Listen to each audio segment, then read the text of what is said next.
ہم نے میری بہنوں نے مسلح پہ بیٹھنا چھوڑ دیا، مسلمان عورتوں کا یہ زیور ہوتا کہ وہ مسلح پہ بیٹھ کر اللہ سے اپنے مسئلے حل کراتے۔ تو آج کا جو وظیفہ میں آپ کو بتانے جا رہا ہوں یہ انتہائی مجرب اور سریع العمل وظیفہ ہے، اور انتہائی چند سیکنڈ میں ہونے والا وظیفہ ہے۔ اور وہ وظیفہ یہ ہے، اگر رشتہ داروں میں، برادریوں میں کوئی مسئلہ ہے، بہن بھائی ہے، ساس سسر ہیں، اور آپس میں جھگڑا ہو رہا ہے اور آپس میں بغض بڑھ رہا ہے، بجائے اس کے کہ آپ جرگے کریں، آپ پنچایت بلائیں، آپ لوگوں کو بھیجیں، تو ان پنچایت کا، ان جرگوں کا اثر یہ ہوتا ہے کہ دور دور تک لوگوں کو آپ کے گھر کے مسئلے کی خبر لگ جاتی ہے۔ تو آپ کو ایک ایسا وظیفہ بتانے جا رہا ہوں کہ آپ اس جھنجھٹ سے آپ کی جان چھوٹ جائے گی۔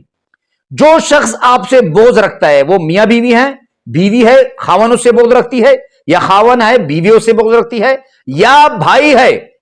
بہن اس سے بغض رکھتی ہے، یا ماں ہے بیٹا اس سے بغض رکھتا ہے، تو جو شخص آپ سے بغض رکھے، ایک صاف ستھرا کاغذ سفید کاغذ لے کر اس پر آپ نے یا رحمانو لکھنا ہے۔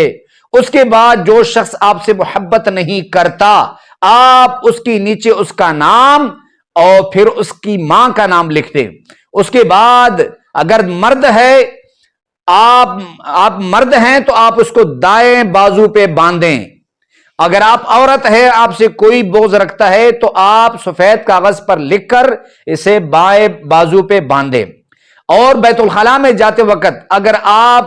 مناسب سمجھے تو اس کو اتاریں، اگر اس کو نہ بھی اتارے تو آپ اس تعویذ کو لے کر بیت الخلاء میں لے کر جا سکتے ہیں۔ تو اس تعویذ کو باندھنے کا طریقہ یہ ہے کہ موم جمع کر کے پلاسٹک میں بند کر کے، تاکہ پانی اس تک نہ پہنچے، اپنے بازو پر باندھ لیں۔ دوسرا طریقہ یا رحمانوں کا یہ ہے کہ اگر کوئی آپ سے بغض رکھتا ہے، وہ میاں ہے، وہ بیوی ہے، بہن بھائی ہیں، آپ نے ایک کاغذ پر، سفید کاغذ پر لکھ کر،